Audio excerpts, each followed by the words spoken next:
lead story tonight, and I'll tell you why I think so. Government acts on Indigo after the flight's crisis, slashing its flight routes and doubling the punitive actions against them. The CEO, meanwhile, says the airline is back on its feet and operations have normalized. The DMK in Tamil Nadu has submitted an impeachment motion signed by over 100 MPs against a Madras High Court judge over the Karthikai Deepam order. Unprecedented.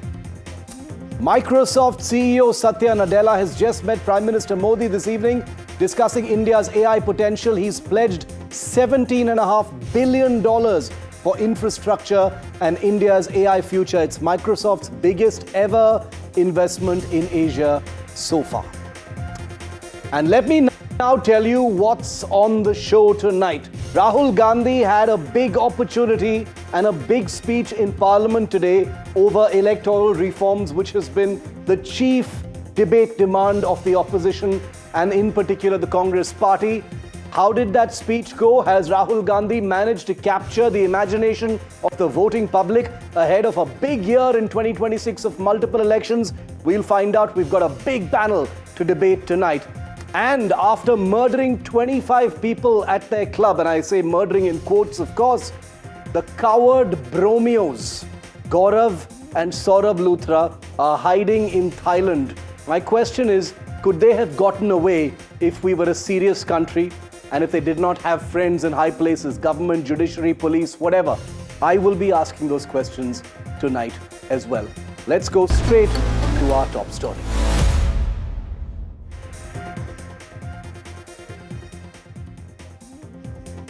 I will say it straight tonight, viewer. Rahul Gandhi has once again squandered an opportunity to set the mood, turn the narrative and get some semblance of control over the direction of the Indian political conversation. For days, the Congress leadership staged dramatic protests outside Parliament, demanding a debate on the Special Intensive Revision or SIR process to purify our electoral rolls. Finally, when the stage was Rahul Gandhi's in the afternoon today, when the cameras were on him, when Parliament and the country were listening, Rahul Gandhi delivered a speech that can only be described, even by his admirers, as a damp squib. Unmemorable, uninspiring, uninventive, old wine in the oldest possible bottle.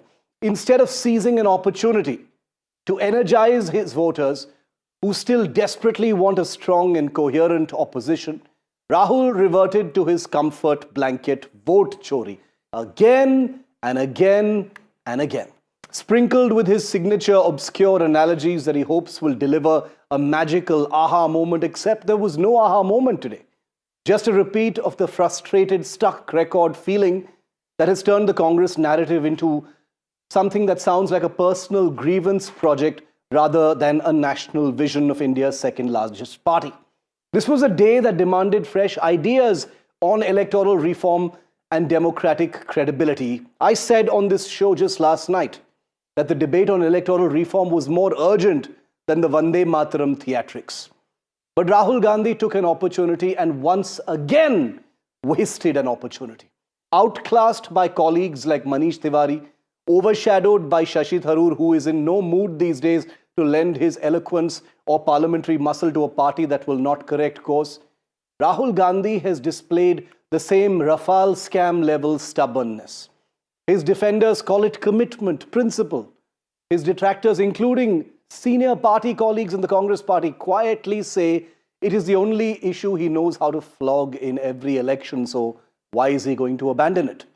To make matters worse, his speech today in Parliament was peppered with misleading claims on how the Chief Election Commissioner is chosen, capped with that theatrical but chilling warning that when the regime change happens, we are going to come and find you. He actually said that. It was dramatic, yes, but not meaningful, not strategic. It didn't strike a chord or capture the imagination. Not the speech of a leader who has learned anything from the Bihar disaster.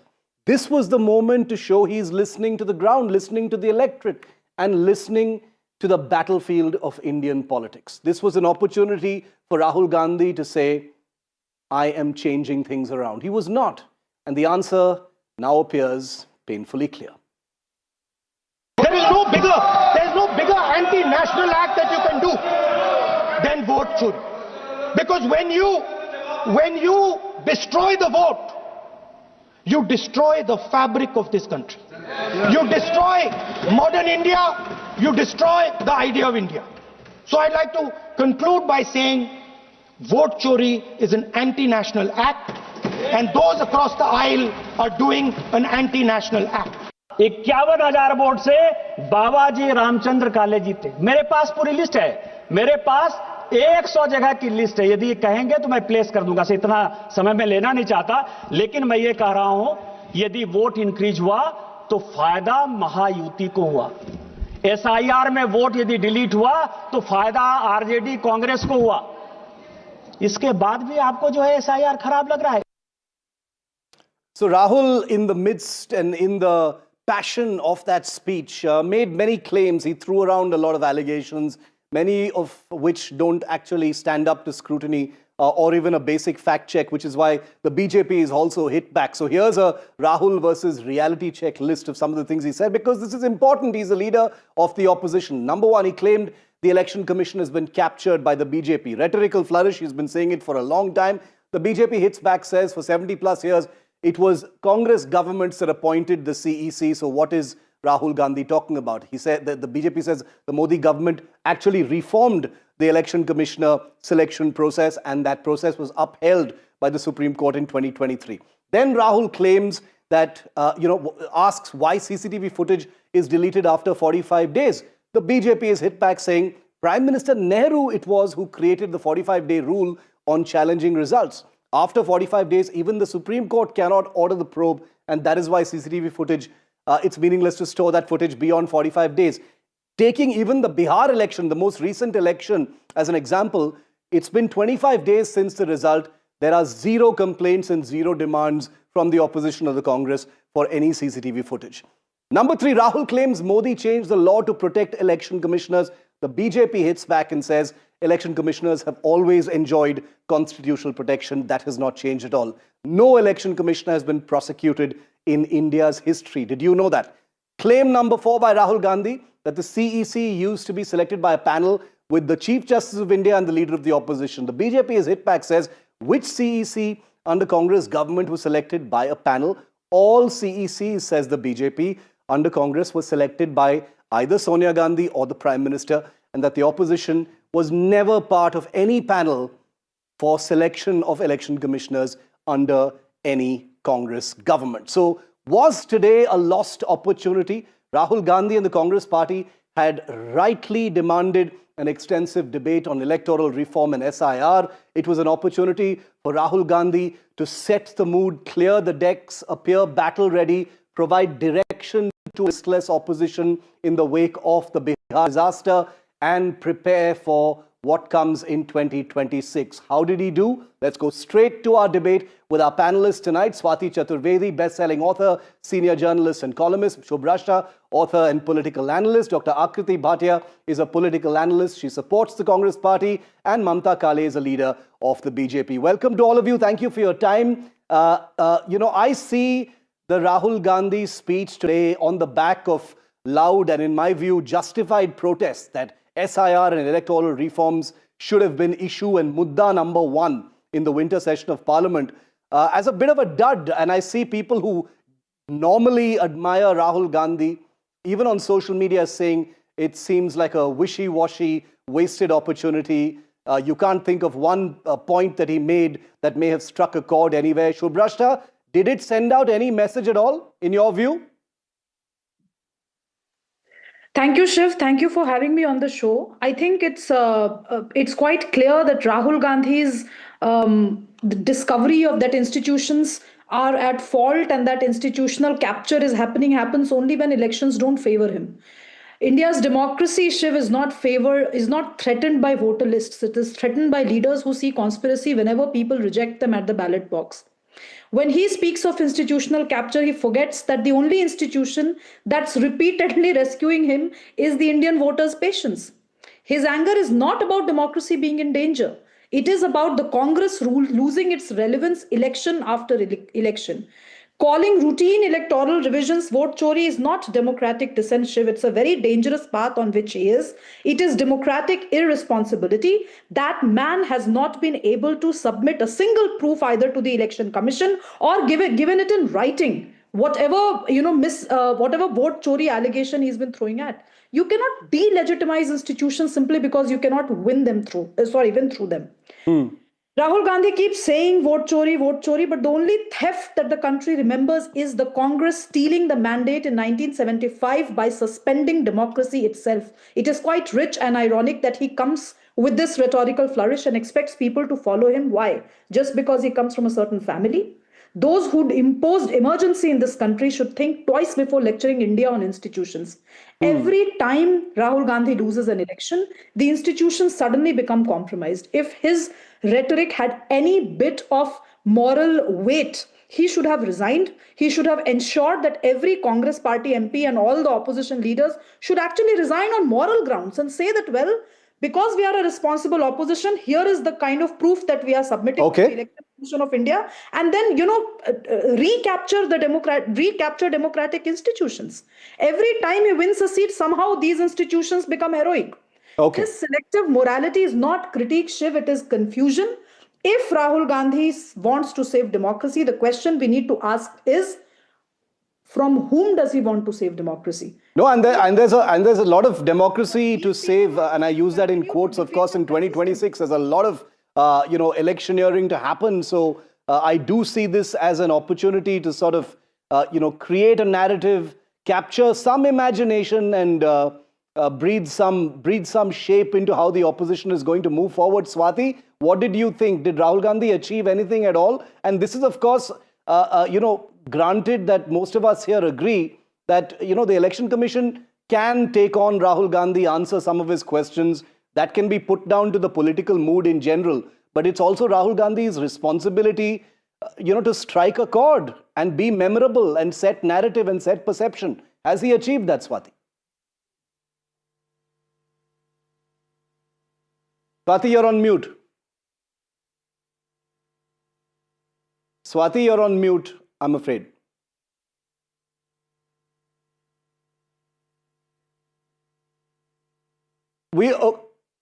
Okay, what a pity. I'm going to try and fix that audio with Swati. Are we able to fix that? Can you unmute yourself, Swati? I'm going to ask our team. What a pity this is. I'm going to try and get that.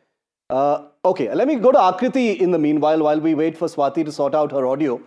Akriti, surely Rahul Gandhi, on the back of, very, very righteous demands for a big debate on SIR, appears to have squandered the opportunity. He's said a lot of things which are not factually correct. He's brought up vote chori once again, 25 days after, a huge defeat in Bihar. It seems like he's not offering anything to even those who want to support the opposition and like the idea of a stronger opposition. Exactly. The idea is about having a stronger opposition and about maintaining the sanctity of institutions, and it's about actually neutrality. It's not about the technicalities that we're talking about in terms of during the Congress regime, what was the process of selection of the CEC. It's about in which direction are we moving? Are we moving towards greater centralization? Is there a bias that we need to question about? And any opposition is supposed to ask and raise those questions to strengthen democracy. What you are talking about the 26 polls that are upcoming or the Bihar elections, these are electoral. Democracy is more than electoral democracy, right? It is also about the institutions and how neutral they are and the perception of it. At least the perception of it is also something that needs to be maintained, and it has to be like there should be fairness and there should be. So these are the nuances that we need to look at. It's not just about the facts. If there were precedents. No, but you've used the word perception, and I agree with you. A perception needs to be set. And it can't just be about Rahul Gandhi being described as principled and stubborn and refusing to let go of an issue. If it isn't striking a chord, it isn't winning you elections, the people who go out to vote are not swayed by your rhetoric, then what is the point of being stubborn about that issue, or maybe find a new way to convey it to the public? That's what I'm wondering. Swati, you want to come in? Hope you've been able to fix that audio. Thank you so much. I think you can hear me now. Thank you for having me. Akriti, Swati, I'm getting Swati and I'll come back to you. Can you hear me? Yes, Swati, go ahead. Okay, great. Okay, no, let me begin by saying, Shiv, that, I'm not a Bhakt, I'm not remotely pro-BJP. I'm an old-fashioned anti-establishment journalist. So, I have a bias to believing, something, is the election commission not working? Having said that, Rahul Gandhi has utterly lost me. He sounds like a sore loser. A philosopher said 100 years ago, the limitations of my language limit my words. And for a politician, Rahul Gandhi is communicating in the pulpit of parliament. And what is he saying? It is an old wine in an old bottle. He said all these same things before. They put up those pictures before. If you and I, we follow this closely, we monitor the election commission, we monitor all of these issues. Yeah. For the lay voter, all he sounds like is a very, very sore loser. The optics are wrong. He needs new speech writers. He doesn't even make an effort. What was this? We started off with Khadi, then we moved to Kanjivarams, then we moved to, vote Chori. I mean, who has the patience? Who is going to listen to this? No, I agree with you. The fact that Rahul Gandhi is not a great communicator or orator is a given. I don't hold that against him. I don't hold that against him. But Akriti, 1 second. Just hear my question. Swati Chaturvedi, I can guarantee you, is no fan of the BJP at all. She takes them on every single day, through her columns and stuff. And she's saying that, she has no idea what Rahul Gandhi was trying to say. She's completely, he's completely lost her. That is something you need to listen to. No, I'm definitely listening, and that's a matter of another debate in terms of the positioning of political leaders and national leaders and how they can actually be more eloquent and how they present themselves. Here, the question is much more fundamental. We are talking about institutions and the ruling government, the journalists and the opposition. Everybody has to take it very seriously. If we are talking about evidences and investigation, those have to be actually. And we saw in the press conference that a lot of evidences were presented where fake voters, repeated duplicate voters, their names came out, and there were so many such cases that have come up. So it's also about how SIR itself is not problematic. It's about the selective additions and deletions that were put in Swati, question. you wanted to quickly rebut, then I'll bring Mamta in as well. Yeah, Swati, quick. Because this fundamentals is very serious. SIR is very serious. Those suicides are very serious. What is going on with the election commission is extremely serious. And then you have Rahul Gandhi, who completely dilutes the message. He's basically the messenger who's shooting himself. I mean, I'm sorry, like I said before, our language limits our words. For a politician whose biggest issue this is, he's got no other issue at the moment. All he sounds like is a sore loser. I'm very sorry to say this. It's not about his issue, Swatiji. It's about the issue that is actually... The issue is diluted by Rahul Gandhi, Akriti. He's not communicating correctly. I agree with you. It's a very serious issue. It's fundamental to our democracy. It's fundamental to India's future. But is this the way? I mean, except for these aspects of 45 days cutoff and why there was no evidence in 25 days, it takes time for certain things to surface. But it's not 25. But it's incredible. It's incredible. Akriti, you're suggesting that this is some new rule. It has been there for decades, years and decades together. But yeah, Shubhrashta, you want to quickly add to what Swati is saying, that one can say that Rahul Gandhi is being very principled and refusing to let go of the vote chori and capture of institution story. But there has to be something to be said about, reading the room, looking at reactions and results, and maybe being intelligent about changing course a little bit. Shiv, I've also written 2 columns where... Mamta, I'm coming to you next. Sorry? Yeah. Go ahead, Shubhrashta. Yeah. So, Shiv, I have also written 2 columns indicting the Election Commission's approach towards the issue and their non-transparency in this matter. They should have actually come and, proposed a solution or proposed a more constructive approach to this entire allegation. I entirely agree with the allegation that there might be some irregularities in SIR. Yes. But Rahul Gandhi's choice of optics over obligation is deeply problematic. In Parliament and on camera, we see his dramatic flourish of large-scale irregularities, etc., etc. But when it comes to presenting documented proof before the Election Commission of India, the very institution which is Nothing. empowered to act on this, he retreats into rhetoric. And Shiv, this is doesn't do not a one-off optics? case. This is a pattern. politician doesn't do optics? Allegations are made in the full glare of media without any evidence submitted where it actually matters. Yeah, I'm sorry yeah. to say this, Shiv. As much as some journalists here would like to believe that democracy runs on press conferences and metaphors, it runs on affidavits, it runs on data, it runs on accountability. As much as these people in the opposition would want to wash it off, it doesn't happen like that. If Rahul Gandhi truly seriously believes there is manipulation of voter lists, the rightful place to present that proof is before the Election Commission of India. Yeah, not and he refuses to do that. And No, and that's the reason why I wonder if it's really serious or really just largely rhetorical. Mamta, you want to come in? And I have to say, before, Mamta, you can give us your view. But, you had someone like a Manish Tiwari, incredibly eloquent, very compelling arguments. You really wanted to listen to him. He didn't have any of this, stuff about fabric and, cheesy cliches about the fabric of the nation being, being harmed by how votes are supposed to affect everything. I don't know. I was a little speechless. I agree with Swati on that. Mamta, go ahead. Yeah, thank you so much, Mr. Arur, for having me on your show. And I feel like singing this song for Rahul Gandhi, Ye Kahan Aa Gaye Hum. And I'm sure those who are watching your show will know why am I dedicating this line of the most popular Hindi song to him. Anyways, having said that, today I will tell through your show to the entire nation what vote chori is. When a foreign national gets married to an Indian, and before taking the citizenship of this country, she becomes the voter of this nation, is actually a vote chori. No, but let's stick on the topic, Mr. Mamta. Let's not make it personal about the Gandhis, etc. Let's keep it as specific to what Rahul Gandhi said in Parliament today. No, so it is related to that, Shiv. It is 100% related to that. If you are talking about vote chori, isn't this not a vote chori?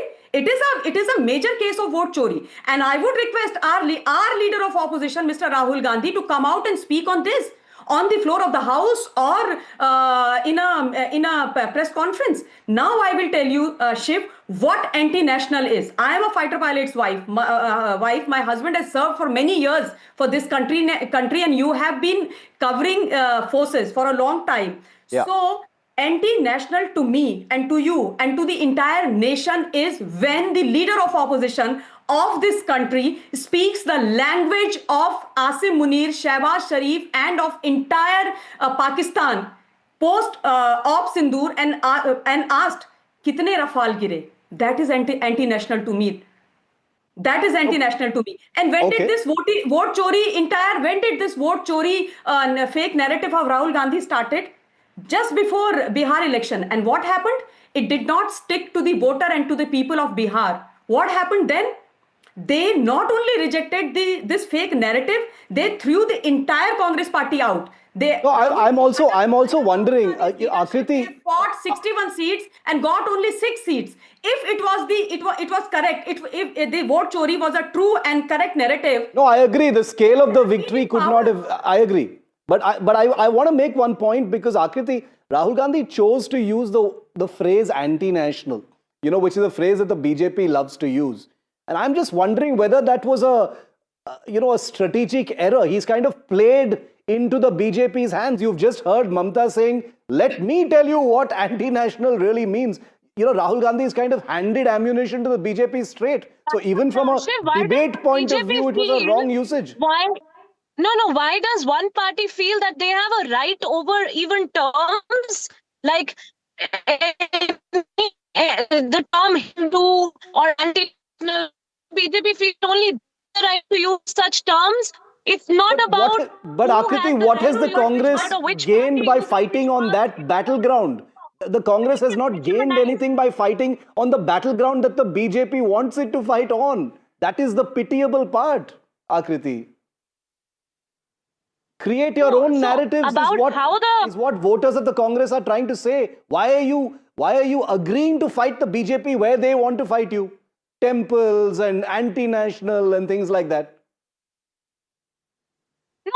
no, again, I would repeat that the accessing temples or being a Hindu is not something that only a BJP holds the right and hegemony to right. actually exercise. But So that is I'm very sorry, problematic. I'm coming in. I just want to correct Akriti. Akriti, this is the same Rahul Gandhi who had said once, मंदिर में तो वो जाते हैं जो चप्पल चोरी करते हैं, मंदिर में तो वो जाते हैं जो लड़कियां छेड़ते हैं.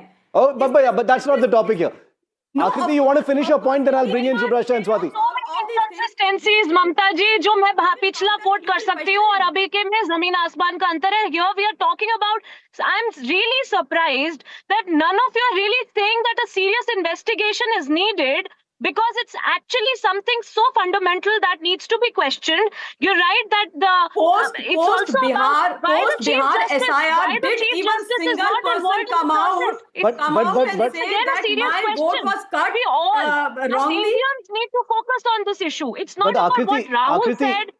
Akriti, Whether yeah, it Swati, is you want to rebut? Go ahead. Go ahead. leveraging enough. Swati wants to rebut you, and by the way, Swati also has demanded an investigation. But Swati, go ahead. I think both of us, I think every serious journalist has demanded a serious investigation into the allegations that the EC is biased, into the allegations that, all these suicides which are happening, there's something clearly gone wrong there. We need transparency. We need to get rid of the opaque nature of the EC. Having said that, to come back to the speech today, I praised Priyanka Gandhi's speech yesterday. I praised Gaurav Gogai's Yeah. speech yesterday for the simple reason that they were well prepared.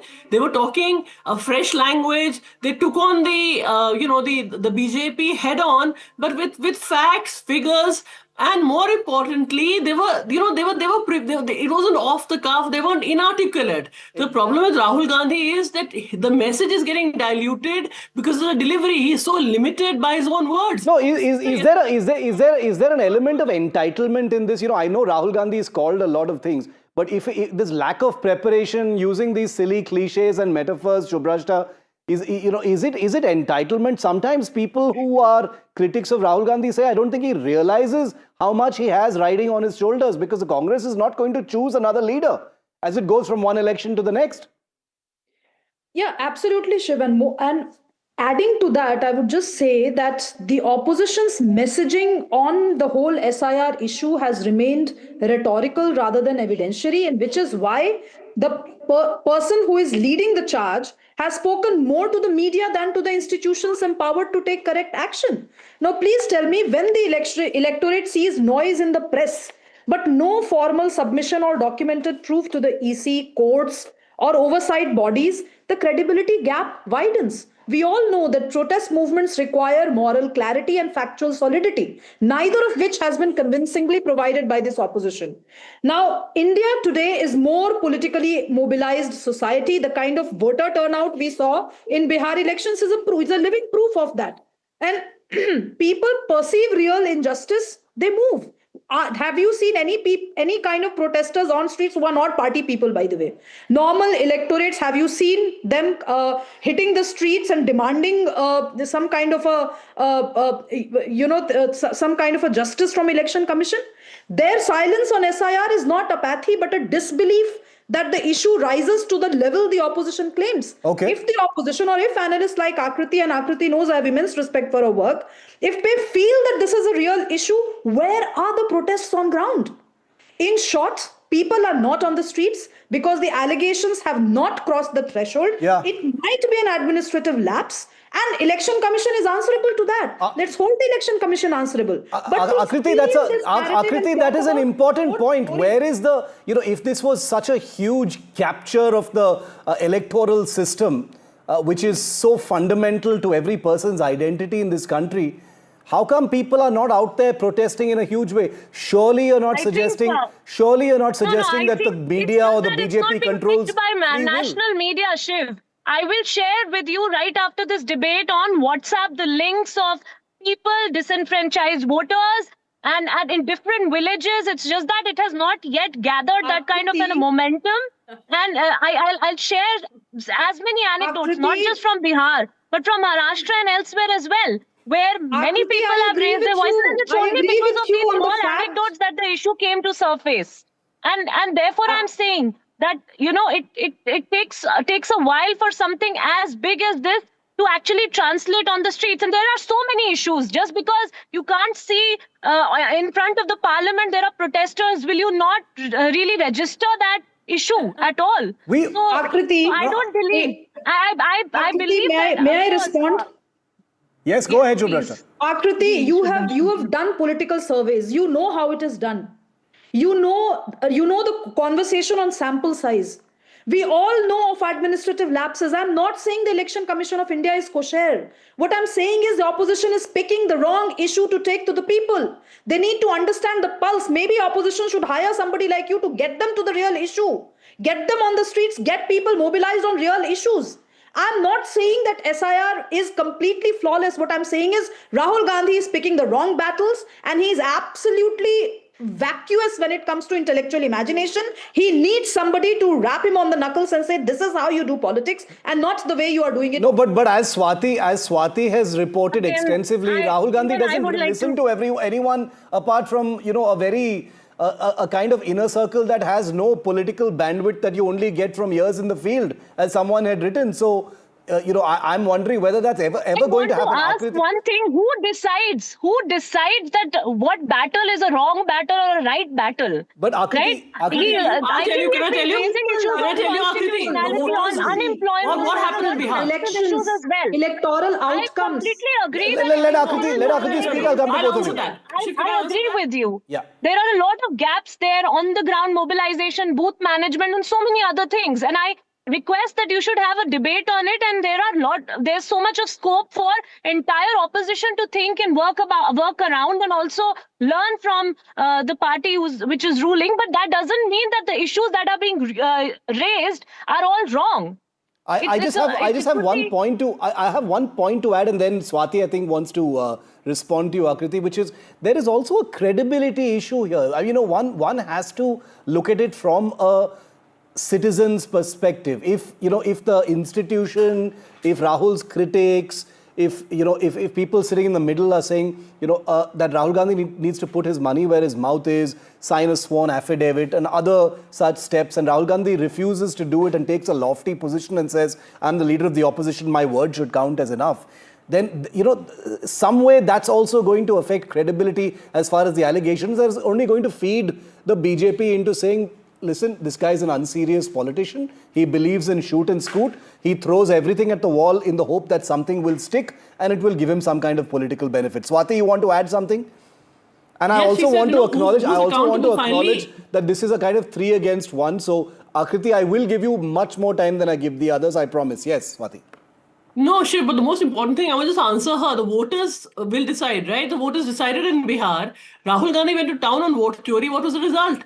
And, making retrospective threats in parliament like he did today is extremely arrogant and extremely dangerous. We don't focus on the arrogance of Rahul Gandhi enough. Not only does he not listen to anyone, his palace courtiers aside, what is this arrogance? How can the leader of opposition threaten anyone? I'm no fan of Ganesh Kumar, but you cannot be making these kind of threats from the pulpit of parliament. It is sheer arrogance. If somebody else had done it, we would all be calling it out. Why are we not calling it out? Why is the Congress quiet on that? What kind of arrogance do you have that, if vote Chori is true, then you'll never be in power. When you say we are going to be in power, we'll change the law, it makes me incredulous because, you're A, saying that your allegation is not serious, and B, you're making threats that when I'm in power, watch out, buddy. Yeah, we will come and find you is the exact phrase that Rahul Gandhi said. What does that mean? It's such arrogance. I'm nearly out of time. I think everyone's had their say, but I'll give the final word to you then, Akriti. Go ahead. Do you think that there is going to be some course correction, even in terms of messaging? One can concede that Rahul Gandhi wants to stick to the vote Chori issue and the capture of institutions, but you'll have to concede that this isn't striking a chord. Nobody is enthused by this. Ultimately, for a party like the Congress, it is also about enthusing the cadres, enthusing the organization, and getting them battle ready. So, Shiv, I think if the issue of vote Chori has any seriousness, which I personally feel that there are a lot of irregularities I have personally been following And it's just that it's a matter of time that there is a silent kind of a revolution that is operating on this, and it's not about which party will be able to come in power and be answering back. It's actually something, again I'm reiterating, much more fundamental. And electorally, there are so many things that the opposition should be doing, and that is something for them to actually raise up their levels and do it. But when it comes to the role of CJI being diluted, and when it comes to increasing centralization, and about also how selectively institutions are being used, whether it's ED and others, there are a lot of issues. It's also about corporate monopolizing and many other issues that are there that have been raised. It's not just about this battle or this issue. Unemployment issue, the issue of unemployment, and in the newspaper, Madam Sonia Gandhi appoints the Chief Election Commission. So please don't say these things. So if something was wrong in the Congress era, does it mean it has to be wrong in the... There is a fundamental difference that has happened during this time. Even the Supreme Court said... Please go and tell Mr. Rahul Gandhi that I'm out of time, foreign soil and defames the mother India. So please Akriti, don't come up with this rhetoric. Well, you know, the same rhetoric which I think you all know who is the biggest... No, I am sorry. In politics let me be very clear. Rhetoric politics is not something... Your leader it very has served me 10-page notice on 8th of November for speaking the truth, for calling out his and his party's fake narrative. That's what he does. Okay. I'm out of time. I apologize, but I'll have to cut the both of you short. But we will continue this debate because Parliament is not over. Hopefully, there will be more things to discuss. And as difficult as it may be to believe, I do have many friends in the Congress party, and I can tell you one thing for certain, that the workers, the youngsters in the Congress party are tired of philosophy and theory and lofty ideals and fundamentals and principles, which are all very well. But ultimately, at the end of the day, this man is supposed to win them elections and bring them back to power. And right now, they don't feel like he is equipped to do that, at least from the way things are going right now. They're trying to shake him up and say, think of something else or do things differently. That is not happening. Thank you to all of my guests for joining me live tonight.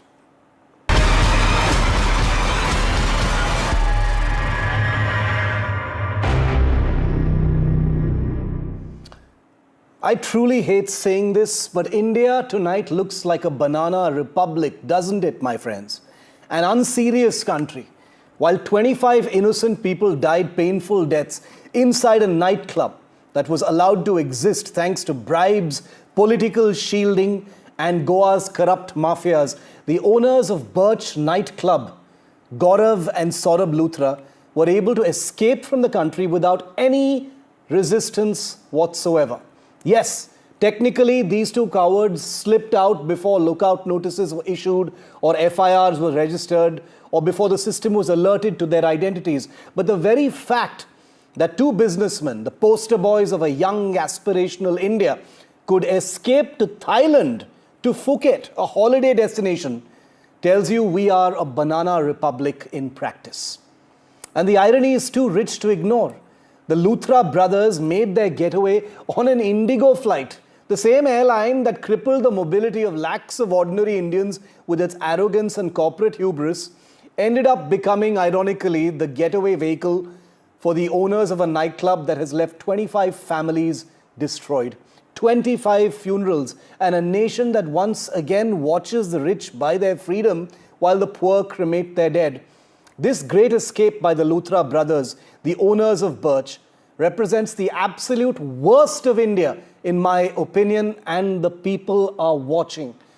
The part of India we all dream of escaping, typical rich young Delhi businessmen who operate on jugaad and wheeling dealing, who treat rubbing shoulders with celebrities and influencers as their biggest arrival moment, and who know the loopholes in the system so well that they plan their escape with efficient confidence just 5 hours after those people burned to death in that club. Because in India, the rich very rarely pay a price, even when the price is the deaths of 25 human beings. You might say, Shiv, why blame the entire country for the actions of two businessmen? But this is exactly about us as a country, viewer. The Luthra brothers have not just exposed their own rot, they've exposed how business, politics, policing and governance still operate in India. I wouldn't be surprised for a moment, by the way, if it is somehow revealed that these Luthra cowards have friends in politics or the judiciary. They have exposed the frightening distance we still have to travel before we can call ourselves a serious country with a serious system. A country that wishes to be serious cannot keep blaming its population or its geography for its failures or lack of efficient and uniform law enforcement where everyone has to play by the rules. The Luthra brothers must be made an example of. They do not just have blood on their hands, they carry the shame of a nation. And joining me live now from Panjim, Goa is Varsha Sharma, Deputy Inspector General of the Goa Police and leading the investigation into the club fire. Ms. Sharma, thank you very much for speaking to NDTV. What do we know right now, the latest about the whereabouts of Gaurav and Saurabh Luthra? Actually, the two of them, the Luthra brothers, as per our tactical surveillance, we came to know that they have left India. So we've got, with the help of the CBI and Interpol, we have got the blue corner notices issued against them and the LOC has been opened. And we are working in coordination with CBI and Interpol to get them back. Are you also working with the Thailand authorities on this? Yes, the concerned agencies are working with the Thailand authorities. You know, earlier today, madam, we saw a bulldozer demolishing a structure, a nightclub owned by the Luthras at Vagator Beach in Goa. How have these nightclubs been running for so long? It's all very well to bulldoze it now, but who has been turning a blind eye so far? I would not comment on that because a magisterial inquiry is still in process and they'll be submitting a report in a week's time. There is the responsibility and show what all lapses were there. But Ms. Sharma, there is a reason to believe that there were members of the police force in Goa that were, willingly not taking action against the Luthras or their establishment. We've got documents, we've been reporting on that as well. Has that come to your notice? Actually, no such a report of allegation involving bribe and police officer has come to our notice. It is just, I have not seen any such report or complaint against police officials in this regard. How many arrests, Ms. Sharma, have been made so far? Can you just give us an update on that? Yes. So we've arrested 5 persons who were involved in the management and were operational managers here of the said nightclub. And 4 were arrested from Goa and 1 was arrested from Delhi, and we have brought him on transit and he'll be produced before the court in Goa. And regarding the owners, so we have like 4 of them, the Luthra brothers, one Mr. Ajay Gupta and another Mr. Khosla. All 4 we are working on to apprehend them. LOCs have been opened against them. Blue corner notices have been issued against the 2 Luthras. And so in our investigation, any other names comes to the fore, we'll take action against them.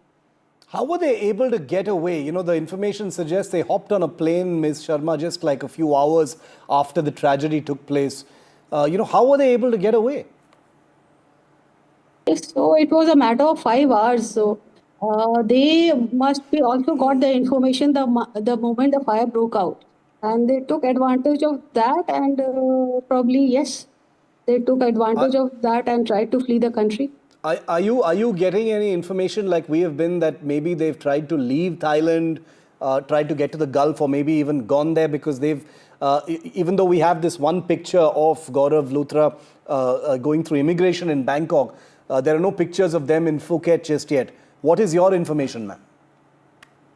I would not comment on that because the concerned agencies are working on it and we are very hopeful to get them back. But is there any police action against those who issued licenses and NOCs and approvals to the Luthras? members of panchayats, etc. in Goa, some of whom have been suspended. Any police action against them? Yes, we are interrogating the concerned persons who had given the trade license and the clearances. So we are in the process of that also to see if there is any criminal act in that. If this fire had not happened, Ms. Sharma, nobody would have known about the criminality, the lapses, the violations on which this particular nightclub was actually functioning, which means there must be hundreds of other establishments in Goa right now, of a similar violatory nature. Is there going to be a wider investigation on such things? Yes, certainly we are, some directions have been given to all the nightclubs and restaurants to have the requisite NOCs, to follow the procedures, to have the safety norms so that it is not, such incident is not repeated. So we are working on it also. And finally, with the New Year season upon Goa, are there any special measures that the police is taking?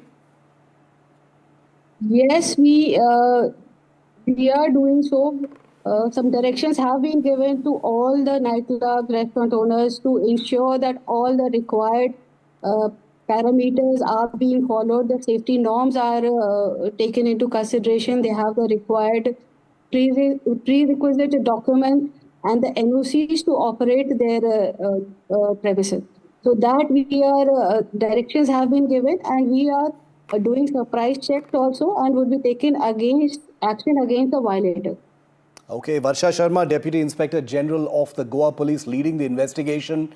It's been 72 hours. Thank you very much, ma'am, for speaking to NDTV. It's been 72 hours now since the Luthra brothers from Delhi got onto an Indigo flight. The fact that it was an Indigo flight is incidental, but it of course brings its own brand of irony, and left the country in the full knowledge that they need to get the hell out of India before before the law catches up with them. It's been 72 hours now, and blue corner notices have been issued.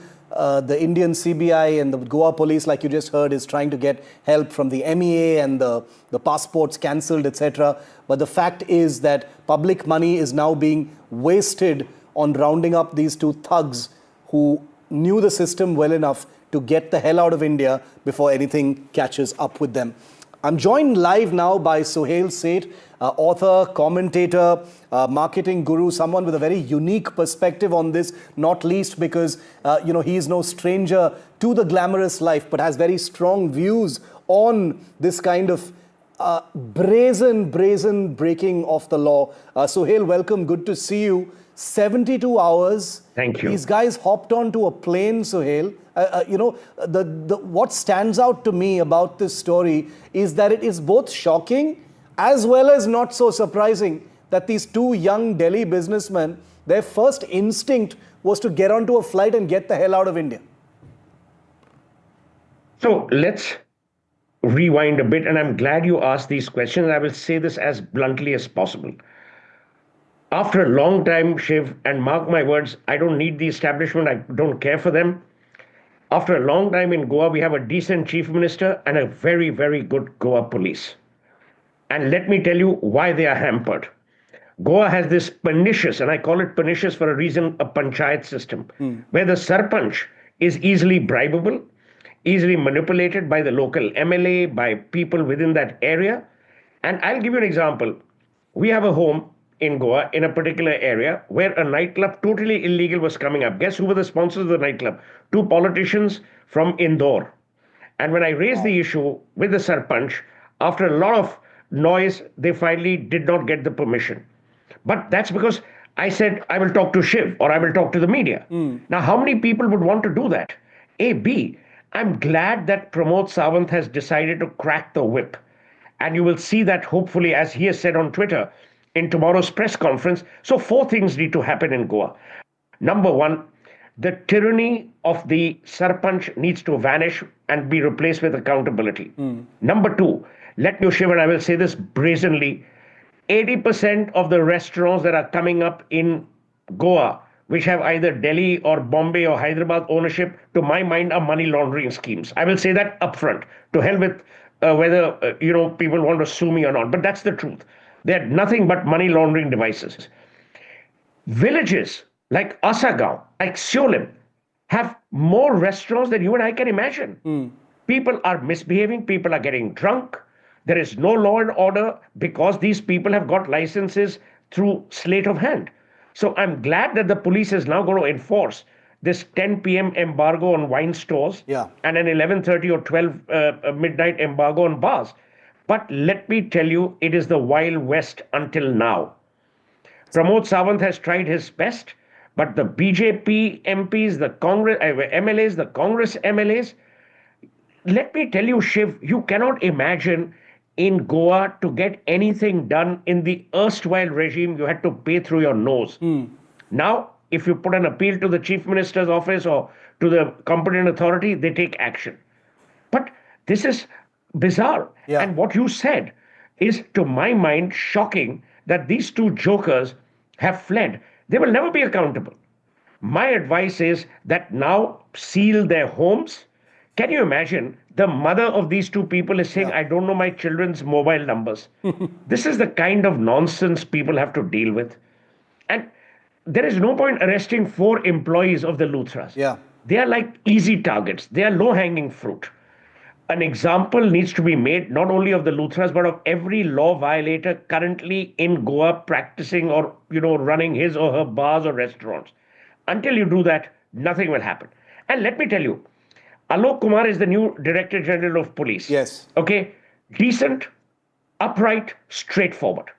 Pramod Sawant, decent, upright, straightforward. Why is there an issue? The issue is because sometimes these people, not Alok at least, but sometimes the Chief Minister is let down by his own political parties. You tell me, Shiv, a state like Goa cannot allow an Uber into the city because of the taxi mafia that is controlled by certain MLAs. I mean, I could mention the MLAs, but why should I? Everyone knows. So I'm delighted that you're doing this.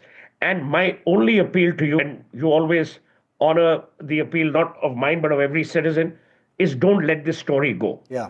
Because what I believe Pramod will do, Sawant will do, is make an example and therefore, make sure things happen. I'll give you a small tidbit which you should play out.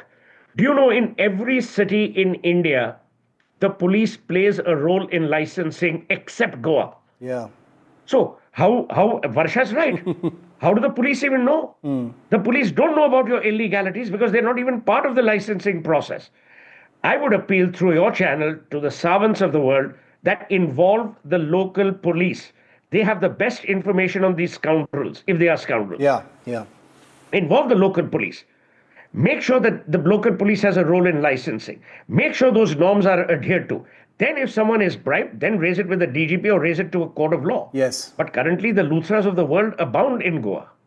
I just hope that 25 deaths is enough to make the kind of deep change. You've just taken 2 examples, Sohail, for that kind of thing to happen. Like you said, that in a country where life is cheap, one wonders what it's going to take for something like this to happen. And I take your advice and your words very, very seriously when you say don't drop the story. And I promise that we won't. And that's why we take everything that you say so seriously as well. So, Sohail, I thank you for being with me on this story. I'm going to be in Goa later this month as well. And I promise I will personally be pursuing this story here on NDTV. Thank you very much, Sohail. It's a wrap here on India Matters. All the big stories will always be first here on NDTV. That is our personal guarantee. The Buck Stops here with Padmaja comes up next.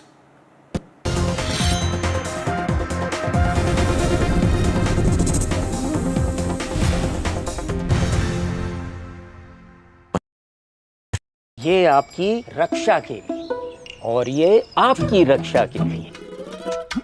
अरे ये क्या है? ये आपकी रक्षा के लिए और ये घर की रक्षा के लिए। न जले न पिघले, घर घर को सेफ बनाएं। अपार Anushakti fire protect wire. What seems settled for me is unfinished business. So I rewind, I pause, I reflect, I dig until what's buried stands up to be counted. Breaking ground, not just headlines, the meaning behind them. This is Breaking Ground with me, Vedika Sood. I just feel very privileged in the film industry, an industry that I'm extremely proud of. I'm honored to receive this prestigious award. I feel overwhelmed that the NDTV has chosen me for this very special award. Thank you so very much. This means a lot to me. It's a great honor and a great privilege. Really blessed to get this, and I'm really happy. This is one of the few moments I'm going to be humble, so please record this properly, guys. आज का दिन सबसे पहले जो foot shoulders, जो presiding officers और जो team है उनको सेलिब्रेट करने का है.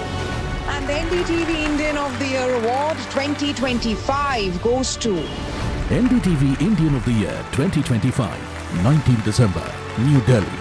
Ideas, inspiration, impact.